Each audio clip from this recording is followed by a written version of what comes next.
Ô Vicente, a gente recebeu essa notícia aí nesta manhã a respeito dessa suspensão do embarque de soja brasileira para a China de 5 empresas e a alegação justamente dessas questões fitossanitárias. O que você está acompanhando a respeito desse tema? O quanto que essa questão pode afetar a produção ou pode afetar especificamente o setor, um setor que é muito importante, inclusive, de produção de soja aqui no Brasil? Perfeitamente. Sobre a questão da produção, esse impacto dessa política de avaliação, né, sobre essa chegada aí, ela não altera em nada o lado da produção do Brasil. Pelo lado da exportação, o que a gente tem, né? Um contexto de que essa soja que chegou nos Estados Unidos, perdão, que chegou na China, agora ela é fruto de embarques da temporada passada, temporada que já se encerrou, 23, 24. Então, nesse momento, o que a gente consegue avaliar desse embargo? Primeiro que esse processo de avaliação é um processo normal, foram 5 CNPJs que foram realmente bloqueados nesse primeiro momento. Existe principalmente relatos de sojas chegando lá muito abaixo do padrão de qualidade, até o red bean, né, que seria ali aqueles grãos vermelhos, né, que poderia, nesse caso aí, ser um problema para a China, mas isso não é soja nova, tá? Isso não é soja 24, 25. Como no final do ano a gente teve prêmios de exportação muito elevados, né, para a soja, devido à quantidade de soja que nós tínhamos aqui disponível ser um volume pequeno, né, e nos Estados Unidos a gente ter a incerteza quanto ao contexto do Trump, né, então a China preferiu comprar mesmo uma soja mais cara aqui no Brasil, só que a gente tinha pouco.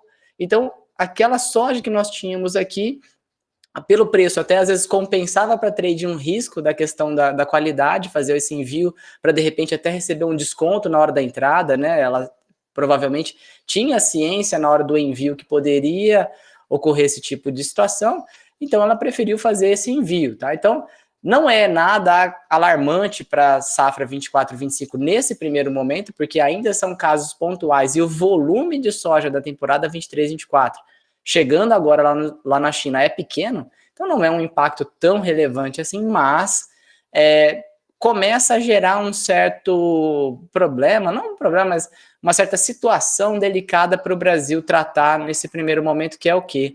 De repente, como o Trump não entrou logo no seu primeiro dia de mandato com taxas quanto a China, 25%, 60%, como várias vezes foi dito durante a campanha eleitoral, pode ser que a China, por um sinal também de boas-vindas a Trump, comece a comprar soja, principalmente da safra nova ainda, que vai ser colhida nos Estados Unidos em 2025, para começar a dar um sinal de confiança. O Trump também colocou que dentro dos primeiros 100 dias de governo quer visitar a China, então aquele primeiro embate, aquele Trump trade, né, aquele posicionamento do mercado para uma entrada de um Trump mais agressivo, começou a ser, de certa forma, diminuído esse prêmio de risco, diminuído esse posicionamento do mercado, né, sobre vários commodities. E a última que faltou, que ainda está negativo, o mercado ainda está net vendido, seria o farelo de soja, né? Devido a uma safra cheia no Brasil, o mercado se posicionou vendido em soja, óleo de soja, farelo de soja. E quando começou a ter as primeiras questões quanto à oferta de óleos vegetais, a primeira commodity do complexo que foi reduzida a posição vendida foi o óleo. Aí depois agora reduzida a posição vendida de soja, principalmente devido à redução de produção nos Estados Unidos. E por último agora a redução no farelo. Então o mercado ele está se posicionando quanto a um Trump mais moderado, e isso fez com que a China pudesse dar essa situação de, olha, eu vou tentar aqui reduzir um pouco as compras do Brasil, vou começar a comprar um pouco de soja nova nos Estados Unidos 25, 26, e para a China, para não ficar com uma falta de soja, eu vou girar o meu estoque interno. Então, por enquanto, essa notícia é mais uma cortina de fumaça, vamos colocar assim, do que realmente uma mudança completa da tendência, ou se não das projeções de exportação para a safra 24, 25 de soja no Brasil. Perfeito, Vicente. Aí tem uma questão que foi alegada ali pela China, justamente de algumas impurezas, resíduos químicos acima do permitido. Mas que ao mesmo tempo, alguns especialistas citam também que essas próprias empresas, às vezes, elas têm outro CNPJ e que poderiam até driblar essa recomendação. Ao mesmo tempo que recai, claro, essa preocupação, já que é um tipo de contaminação que prejudica um lote completo, né, da soja. Perfeito. Essa soja certamente não vai ser descartada, incinerada, ela vai ser aproveitada de outras formas, né? O que vai acontecer é que com a chegada da safra nova, esse tipo de problema que se foi citado nessa reportagem, né?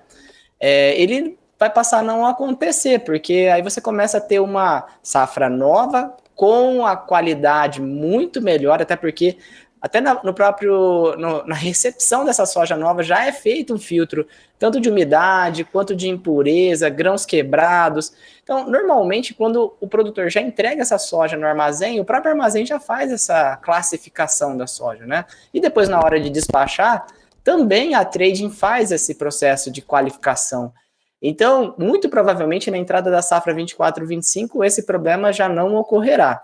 Por isso que a gente entende que, por enquanto, é um ruído que precisa ser monitorado e acompanhado, mas mais do que esse ruído é a ação que a China está tomando, se ela realmente vai começar a comprar mais soja 25-26, e com isso começa a ter uma mudança da dinâmica quanto ao cenário da janela de exportação do Brasil, que aí começa a ficar um pouco mais estreita, e aí sim muda a dinâmica do preço, principalmente para os meses à frente, né, pensando de abril para frente, maio, junho, julho, né, aí começa a dar uma mudança na dinâmica, porque o pico da entre-safra nos Estados Unidos é o mês de agosto. A partir do mês de setembro começa a colheita e aí começa a ter normalmente a mudança da janela de exportação para os Estados Unidos. Porém, se a China tiver que cumprir a fase 1 do acordo do Trump de 2017, ela vai precisar comprar mais soja, então talvez ela precise comprar um pouco antes.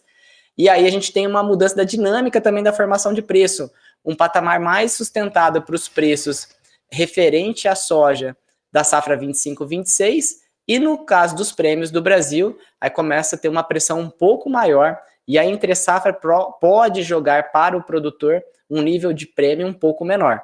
Então vamos acompanhar, principalmente, mais do que até essa notícia, como que a China vai se posicionar a partir de agora, e principalmente esses 100 primeiros dias vão ser fundamentais para a gente entender qual é o posicionamento do Trump e do Xi Jinping quanto a essa questão de tarifação, tanto para a entrada de mercadorias agrícolas dos Estados Unidos, de origem americana na China, quanto das mercadorias chinesas nos Estados Unidos. Eu acho que esse que é um ponto que a gente precisa acompanhar nesse começo de mandato aí do Trump.